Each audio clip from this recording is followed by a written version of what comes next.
Good afternoon, and welcome to today's webinar on updating BISG's Field Guide to Fonts for eBooks. I'm Brian O'Leary, Executive Director of the Book Industry Study Group, and I'm pleased today to be able to do this webinar with Rachel Comerford of Macmillan Learning. Rachel, as you may know, is Senior Director of Content Standards and Accessibility for Macmillan Learning.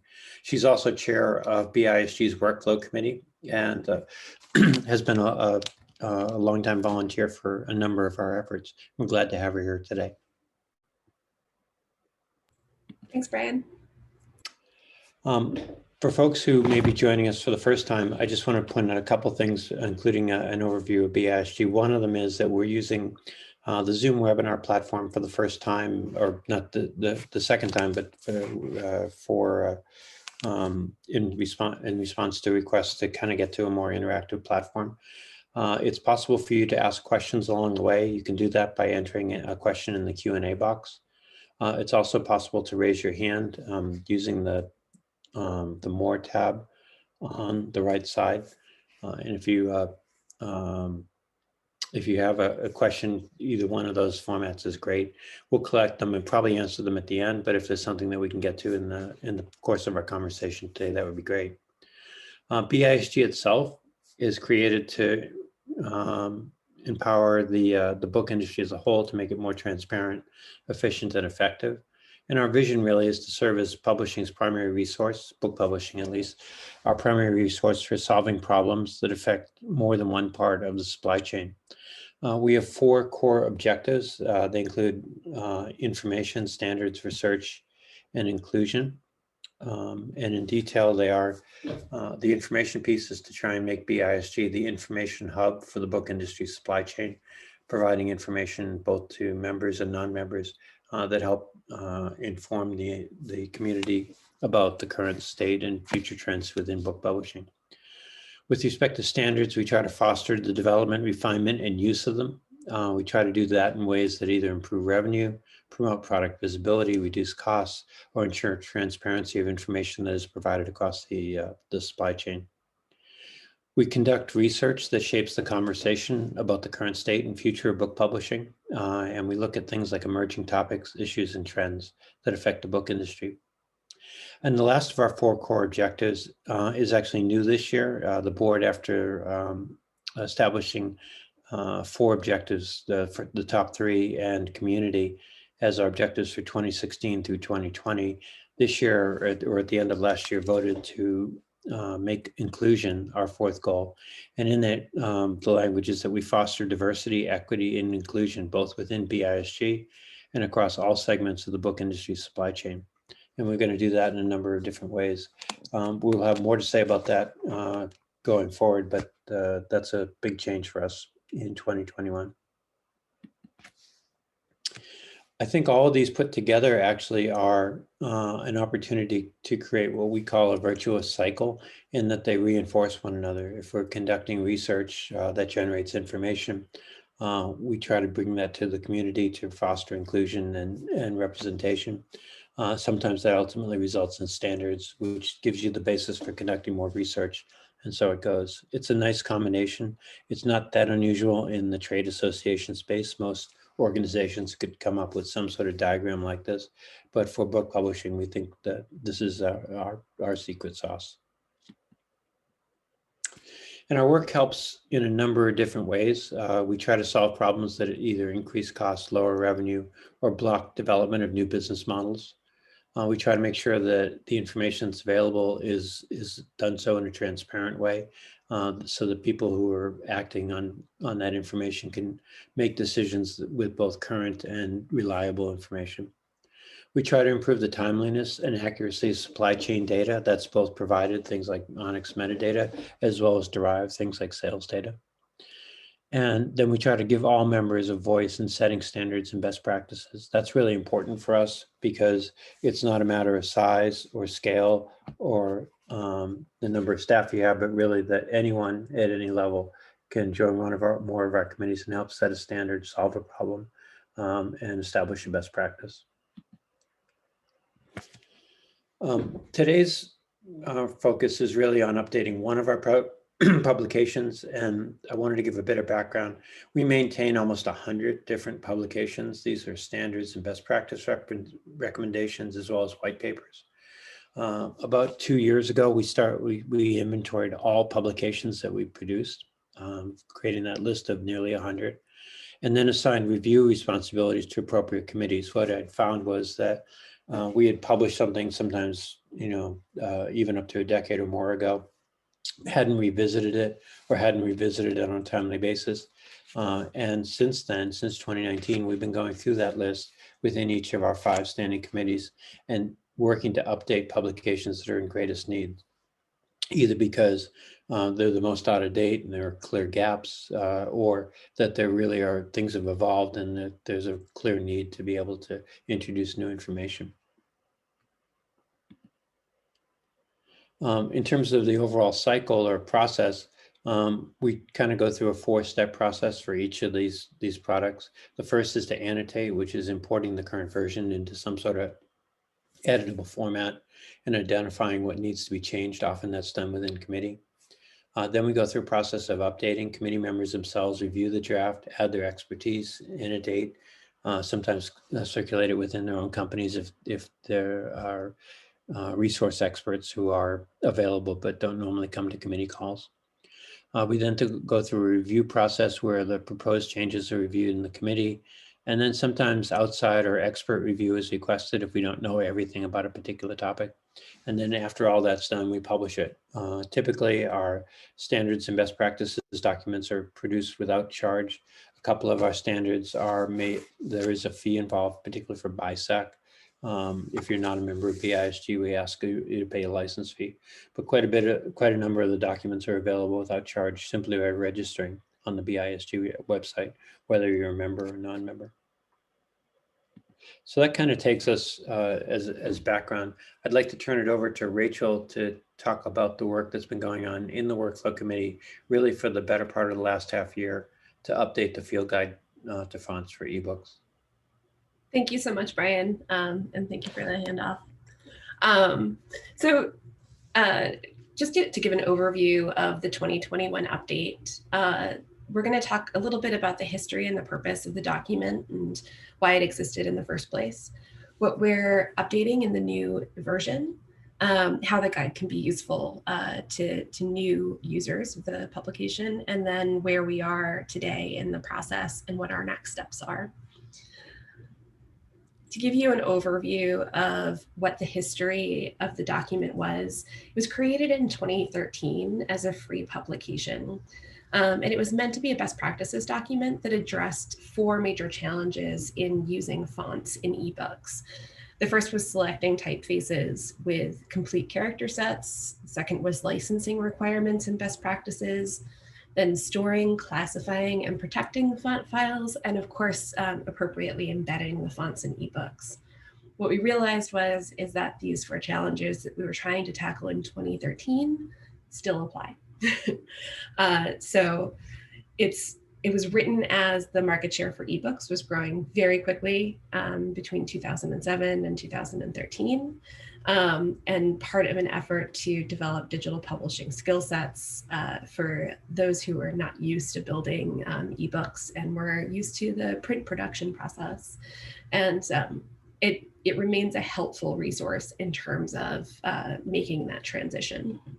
You know, what's interesting, Rachel, too, is even if these aren't necessarily challenges, but these still resonated as things that people were looking for direction with, even 6 or 7 years after the original document was created. So we took a look at each of the sections of the field guide and tried to provide updates where it was relevant. We started with our introduction, which gives a breakdown of those 4 challenges, and tried to update it for the more modern equivalents of the problems that users are facing. We did an overview of the font formats, and we took a look at TrueType and OpenType fonts, as well as a deep dive into the function of Unicode within those 2. I preface I follow that by saying, I knew nothing about TrueType and OpenType before we started working on this document. So it's been very interesting to learn the basics of fonts for ebooks as we go through this process. We went on to selecting fonts. The chapter covers styles, it covers character sets that are needed to select a font. New to the section are considerations about using emojis and how to select fonts with a digital experience, or the digital experience is the primary experience. The Embedding Fonts section teaches you how to use style sheets to reference fonts through web hosting, through system fonts and embedded fonts. It talks about why font embedding is often the most reliable option. We move into styling and formatting, which is kind of a deeper dive into style sheets. It gives examples on how to establish fonts in your CSS for an ebook. It also contains advice on working with bold and italic and non-Latin characters. So some of those areas where it's really easy to find some challenges and hopefully removing those roadblocks. We have updated the quality assurance chapter. So this is just really a short list of suggestions for performing QA on ebook files to make sure that the potential issues are addressed and to make sure that you're aligning with any best practices or industry standards that are out there. We have the licensing and risk factors chapter. When you license a font, what are the things that you should ask a Foundry about? What do you see? What do you need to see in the end user license agreement, the EULA?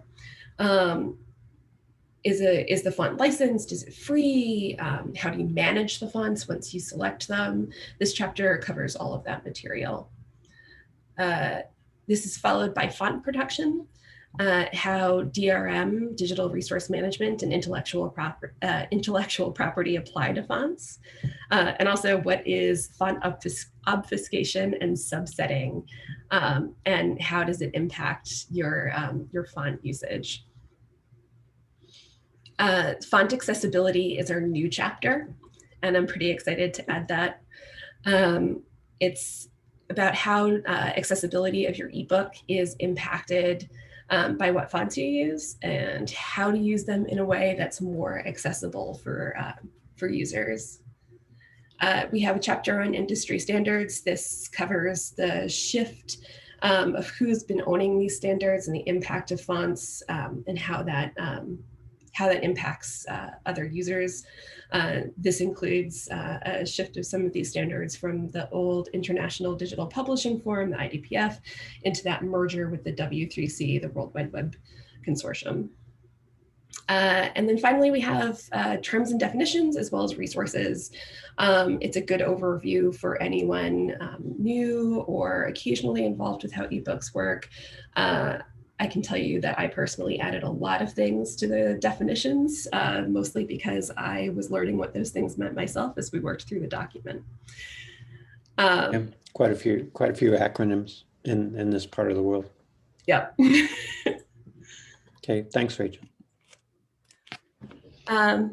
So to give you an idea of what's changing in the new edition, we mentioned the new chapter on accessibility.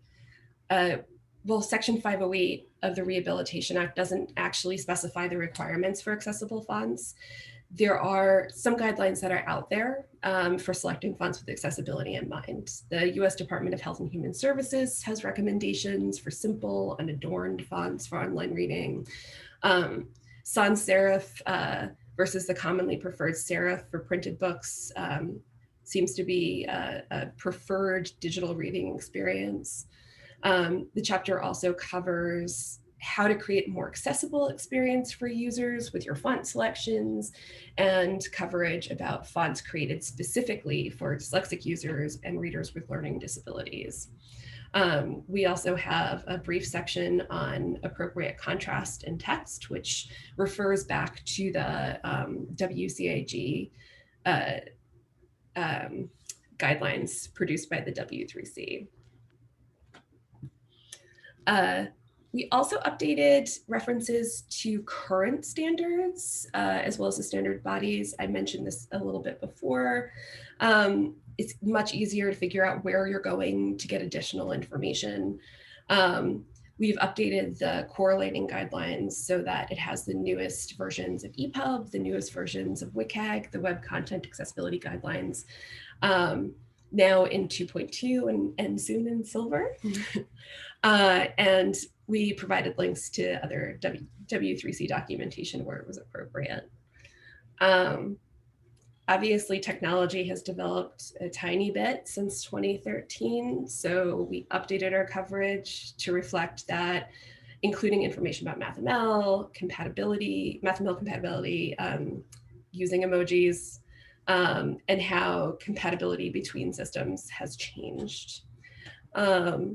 We implemented language changes to reflect our investment in diversity, equity, and inclusion, beyond the inclusion of accessibility as a font consideration. And in general, just updated the language to make it more readable. And of course, with 8 years of technological change, as Brian noted, comes a slew of new and updated acronyms for the definitions section.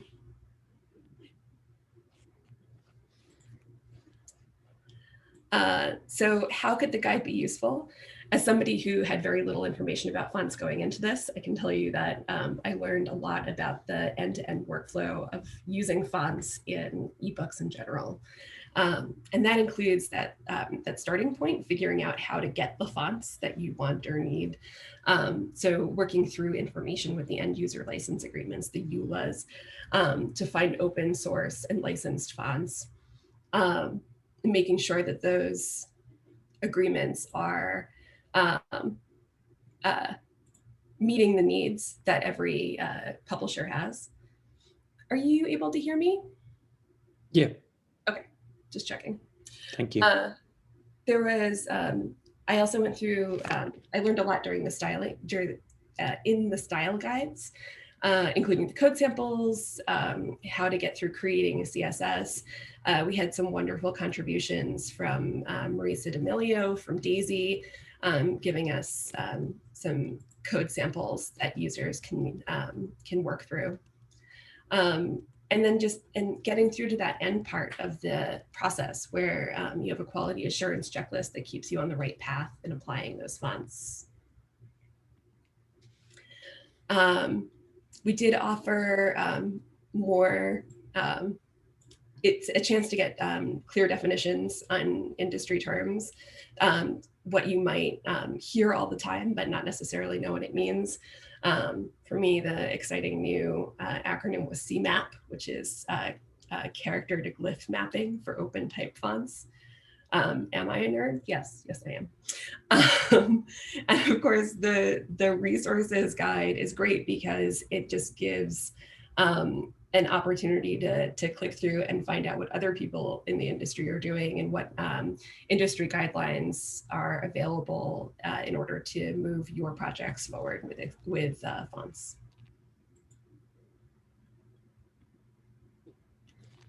So before we go to questions, I just wanted to talk a little bit about where we are today. We're in the review phase. The committee has reviewed the changes, and we're looking at expert review because, as Rachel said, we're not necessarily born with knowledge of everything that's in the particular guide. We're looking to some subject matter experts to talk with us specifically about fonts and to make sure that what we're presenting in the guide remains accurate.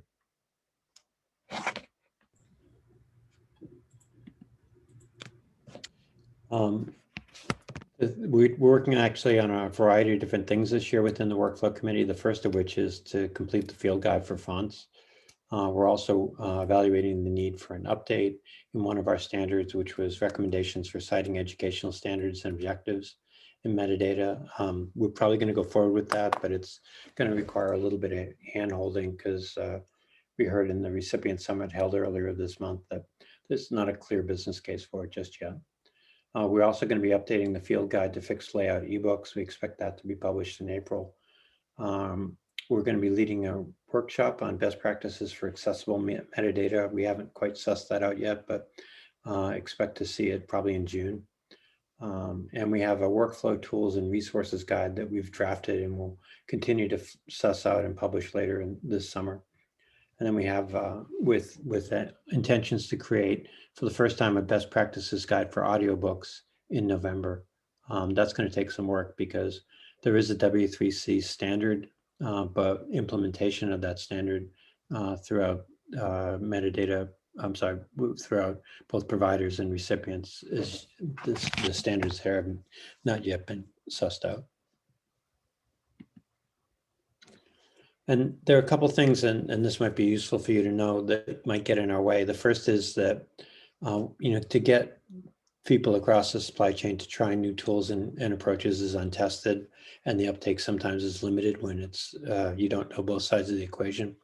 And it's also important, and an example is this particular update, to have access to subject matter knowledge. And when it's not available, sometimes that makes the assessment of the various solutions or updating the guides dependent upon getting that access, or you have to hold off actually updating it.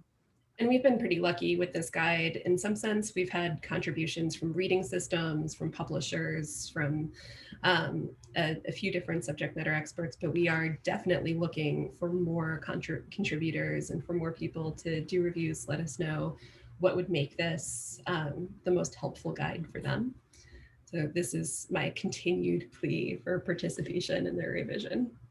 Yeah, and I think that it's also fair to say that the committee itself is like all of our committees have different tenors, but it's fun, interactive, and inclusive. We're not looking for somebody to come in and do 50 hours of work the first weekend. It's really just, what do you know?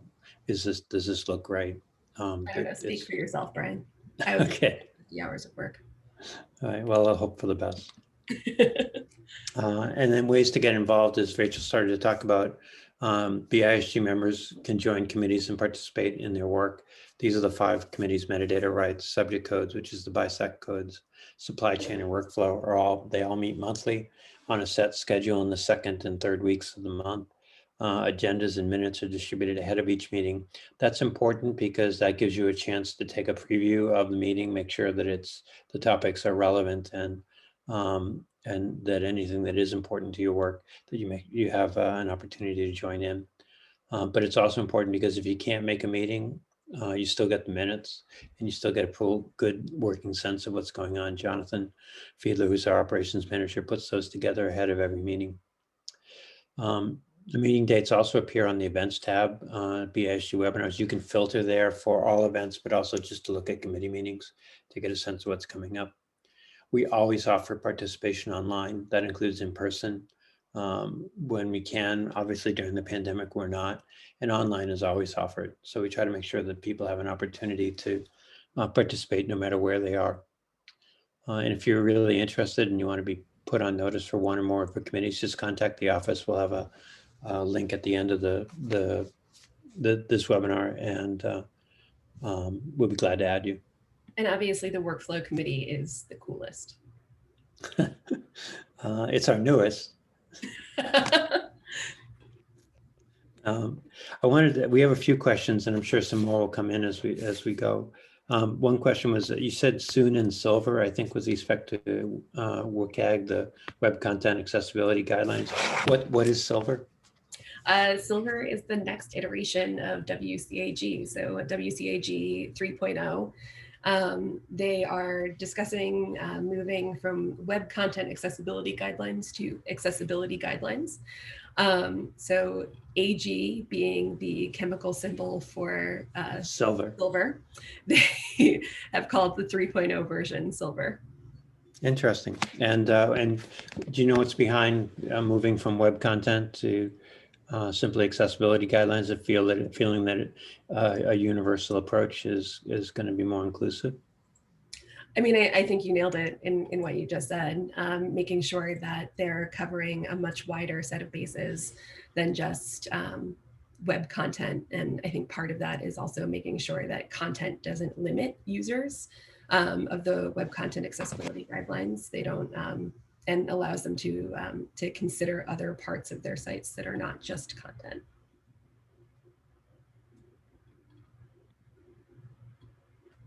Great. And I think you said with respect to accessibility that is the recommendation for accessible fonts in a digital environment to sans serif, or did I capture that incorrectly? No, you captured that correctly. So the preference for readability in print has generally been towards serifed fonts.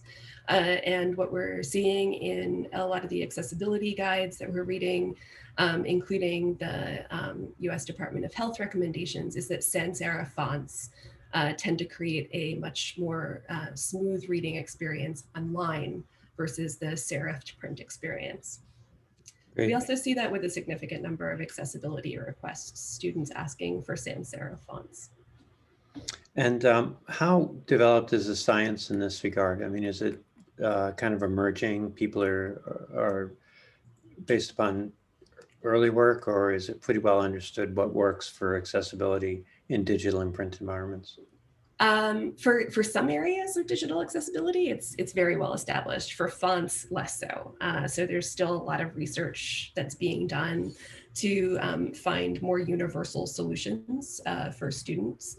We recently heard about a survey that's being done, a readability survey by the Readability Group, where they're trying to find out more about accessibility in fonts and what people's preferences are. So there's a little bit of science. There's a lot of just personal information floating out there. I prefer this. I like to do this.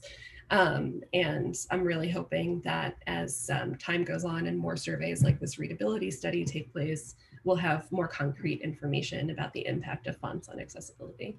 Great. Thanks.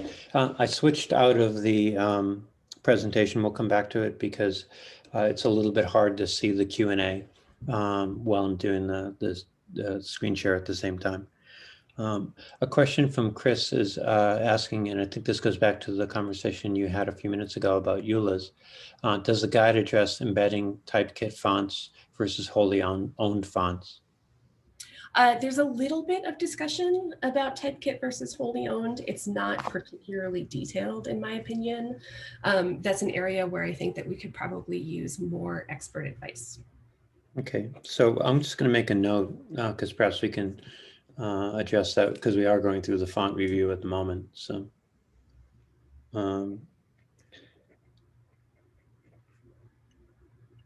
thanks. And Sarah's asking, they publish in both print and digital form, all of their books in print and digital format. And are there any, from your perspective, and this is with your, perhaps with your accessibility hat on, any good compromise fonts that seem to work for all formats? It's such a hard question to answer.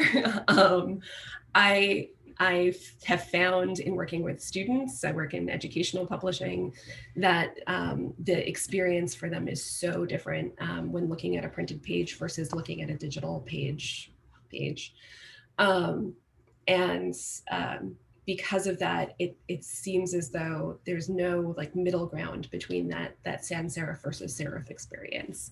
And so I'm not sure if there is something that is universal across both. But the other thing to keep in mind is that as we see increased digital format business, it's time to start designing, and that includes choosing fonts that are geared towards a digital experience. So making sure that users are having the best possible digital experience. And while traditionally we have always been very good about making sure that we have beautiful print books across all the publishers that I've worked with in the past, it's time for us to turn our focus to having beautiful digital books.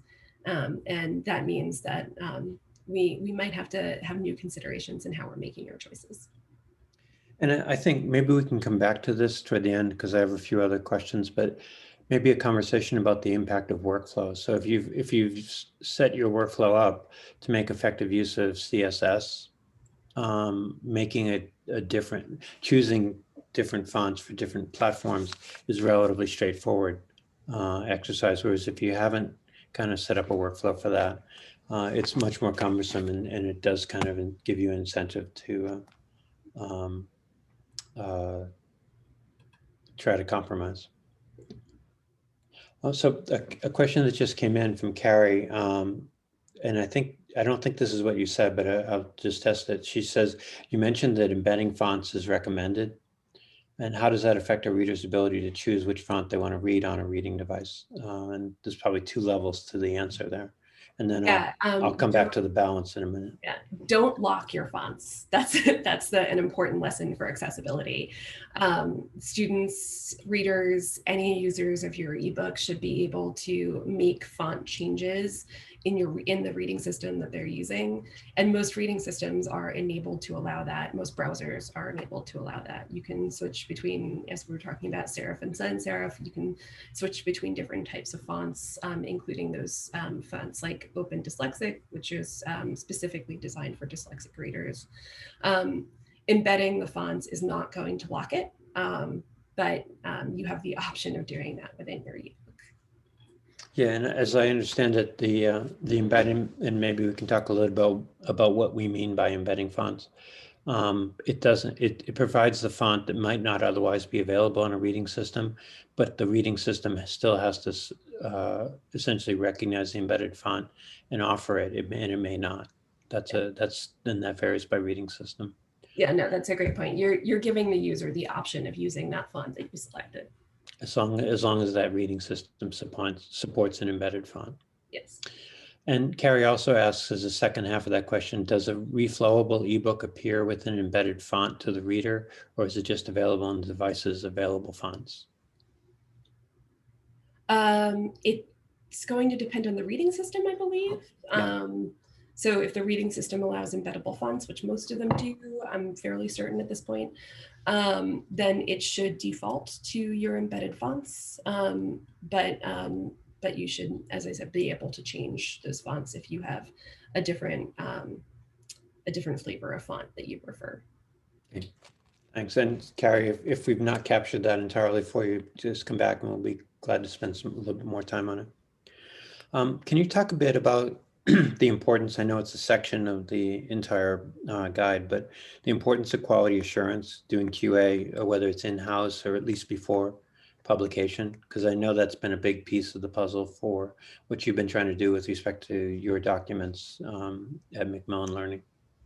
Yeah, I mean, so quality assurance should be a part of your ebook production overall. And it is, of course, very easy to have like this massive list of requirements for quality assurance. So we focused very specifically on font quality assurance. And a lot of that is just about how you're testing your ebook files, making sure that those files are being tested across all the reading systems, or at least most of the reading systems that you use, so that you can see how the different fonts are displaying, and to make sure that they're displaying properly. That is especially true when you have things like math or Latin characters, or anything that's going to be outside of your A to Z fonts, your A to Z letters, because you want to make sure that those are appearing properly. You don't want any of those black squares that have nothing there, or for it to appear as something other than what it is. Aside from making sure that you're targeting all of your reading systems, you should also make sure that you're using font obfuscation to protect fonts from piracy, as long as the reading system allows obfuscation. And there's a little bit of information about how to check for that. Also checking to make sure that when you are embedding fonts, that when the setting is on publisher defaults, that you're actually seeing the fonts that you embedded. So yeah, I mean, there's a lot of stuff that you can test for. I, as somebody who works in standards on a regular basis and spends a lot of time on workflow, prefers standardization of these as much as possible. So finding a good experience that works across multiple platforms and sticking with that experience unless there's a really good reason not to.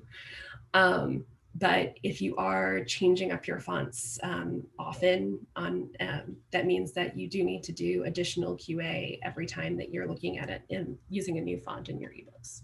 And does that QA come down to essentially taking a look at each one of those devices and platforms and seeing if it works?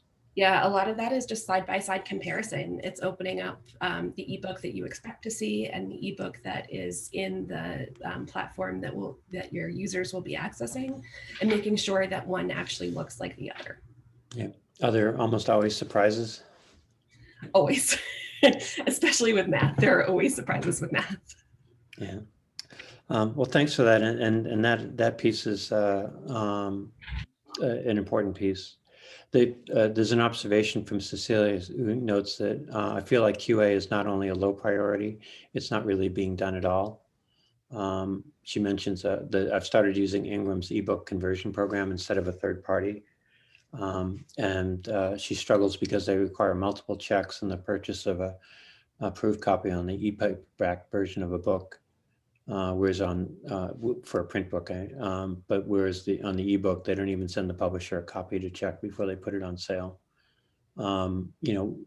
Any perspective on what we might be able to do to get the different intermediaries to change their practices and require publisher QA before distribution of an ebook? Yeah, I mean, preview is something that a lot of reading systems offer before publication, but really not all of them.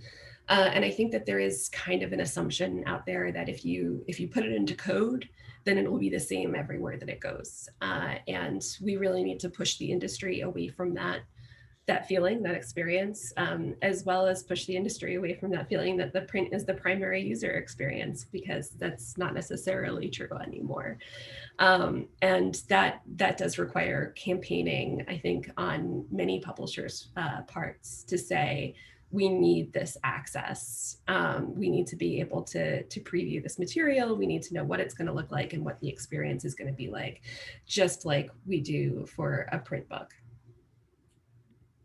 Lucy added in the chat just a comment to the panelists that you can have your production department run QA for every book, and it sounds like that's what you're doing at Macmillan Learning.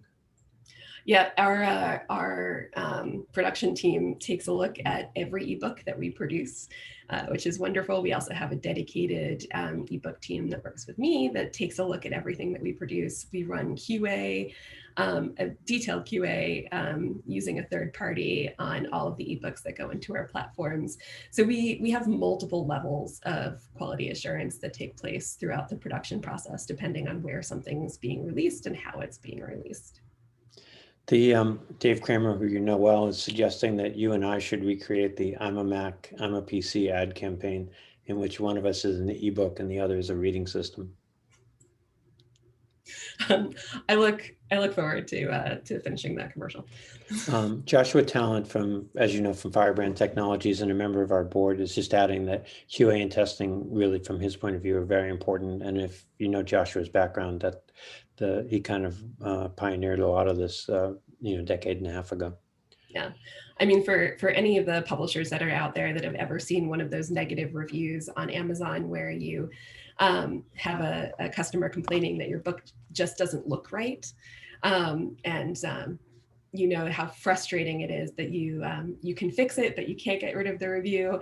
You want that QA, that preview, to take place before the book goes live, so you don't have to have that experience. I have a couple more questions here, but one thing that I'm just wondering out loud is whether or not a little bit more time going back in the final review to take a look at the QA section, maybe to underscore the importance.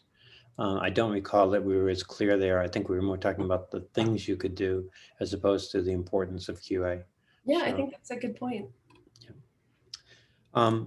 A question from Edson asking about, and this may be a little bit beyond our skill set, but are open source fonts considered as stable as non-open source fonts? I am the wrong person to answer that question. What I can tell you is that I'm always, that you should always double check what's in the EULA, the end user license agreement, to make sure that the open source font that you're using can be used in the ways that you want to.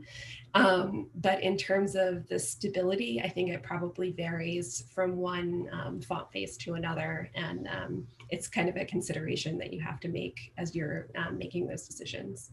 Yeah, and Edson, we'll do a little bit more work on that to see if we can't come up with something specific. But yeah, we're just not quite the font experts today. The document itself is not really a deep dive on fonts. It's an opportunity to characterize fonts in the context of how do we make them work in an ebook format, right? Yeah, it's to get a good user experience, but it's not a primer. It won't teach you everything you need to know. Okay. Are there common problems with formatting? You talked a little bit about the difficulty with math and non-Roman letters, but are there other things that you typically see that lead to black bars and an inability to read the text that you would like? That's a great question. Special characters, as you said, foreign languages. If your book is primarily in English, but you have words in other languages, you should definitely make sure that those are appearing correctly, especially with any accents. Those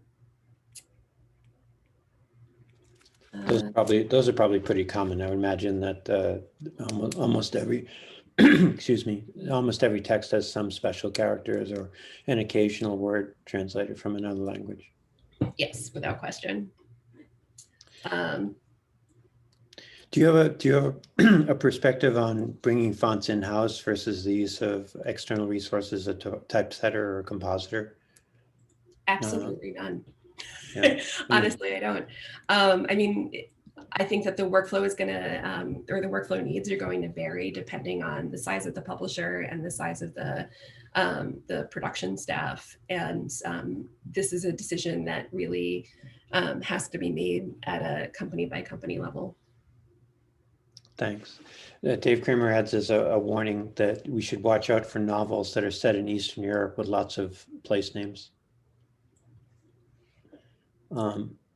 And Lucy adds that fractions can be coded to appear the way that you want them. I think this goes back to the math piece. That's probably something you've spent a lot of time thinking through in terms of both workflow and presentation. Yes, and Eileen also makes a very good point about books with excerpts in Arabic and Hebrew. Right to left versus left to right can be difficult to display properly in ebooks. Yeah, agreed. Cecilia is asking if we recommend or approve specific font foundries. To date, we have not done that. That's not kind of an area. It's interesting, I think, within book publishing is that fonts within book publishing were not really an in-house conversation pre-ebook because a lot of the typesetting and composition was done by handing the file over to a third party. And so managing fonts was a question of really reviewing the output, proofing the galleys, et cetera. And it's really the advent of ebooks that has kind of brought this font conversation front and center. But currently, we don't have a position on any particular font family. We do have, generally, as Rachel indicated, the consensus wisdom for print is that serif fonts are generally more readable, and for digital, that sans serif fonts work better. So in that sense, we do have a perspective on what might work, but not any particular font or foundry.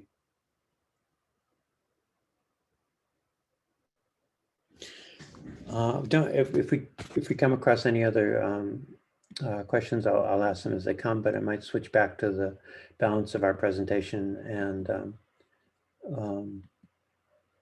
just offer a couple of things, including resources for us to share.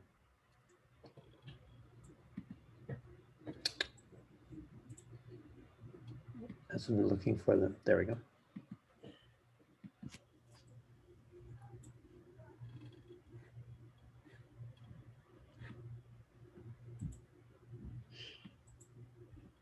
That's actually not it.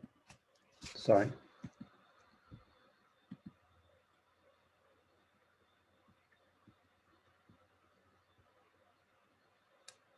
One of those things I was saying at the outset, Rachel, about how we were switching to the Zoom platform.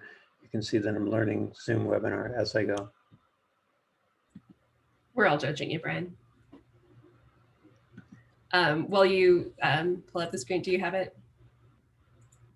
Mine seems to have frozen. How's that? I can say that that BISG is working on 25 webinars. This is the 5th one of 2021, as well as 2 virtual events, the BISG annual meeting on April 23rd and the annual rates program on September 29th. As well, we have a fair amount of work yet to do with no dates assigned to them just yet, of a follow-up to the recipient summit that took place on February 4th last week. Quite a bit of work, or a week and a half ago now. And we also have more than a half dozen product updates. I mentioned a couple of them, this field guide, and then the field guide to fixed layout ebooks that we'll be doing. But we've got several others that we'll be doing out of other committees during the course of a year. So there's a fair amount going on. There's always something going on between the 24 webinars, the virtual events, and our committee structure. We're going to meet there around about 90 times this year. So there's something pretty much twice a week, every week throughout the year, and we throw in product updates and the like with that. I wanted to make sure that you had access to Rachel at Macmillan, to Brian and Jonathan, the staff at BISG, as well as the events and resources page on our website, bisg.org. If we can be helpful in any way, shape, or form, just reach out. We'd be glad to be as knowledgeable as we can. And even if we don't know the answer, we can generally put our hands on somebody that we think does. Rachel, from your perspective, I know, as you said, that this is not quite a crash course, but an eye-opening exercise to become more knowledgeable about the role of fonts and best practices. Anything else that you took away from this exercise? I mean, we're going to be doing a few more of these over the course of the next couple of years to bring current information to the marketplace. I mean, it's always interesting to learn about what you don't know. And this is an area of publishing that has always been a bit of a black box for me, because I rarely work deeply on the production side and more on the standards side. So I'd say that whether you work closely with fonts or not, this is a great document to just sort of get your feet wet with. And if I could, not to draw you back in, but you gave a part of an answer to Judith from MLA to talk about providing poetry as essentially as fixed layout versus CSS. Do you want to say a bit more about that? Because I'm sure you've had to deal not with poetry necessarily, but with difficult presentation of educational material. Yeah, I mean, a part of that for me is just the accessibility of the document. Obviously, you can add alt text to art, but it's not quite the same experience. For poetry with very specific formatting, and of course, I say this as somebody who has an MFA, the formatting can mean a lot to the impact of the poem and how the reader is supposed to experience it. And so CSS can be used to recreate some of that experience and to give some of that experience to any user without having to rely on just like a plain text, alt text version of it.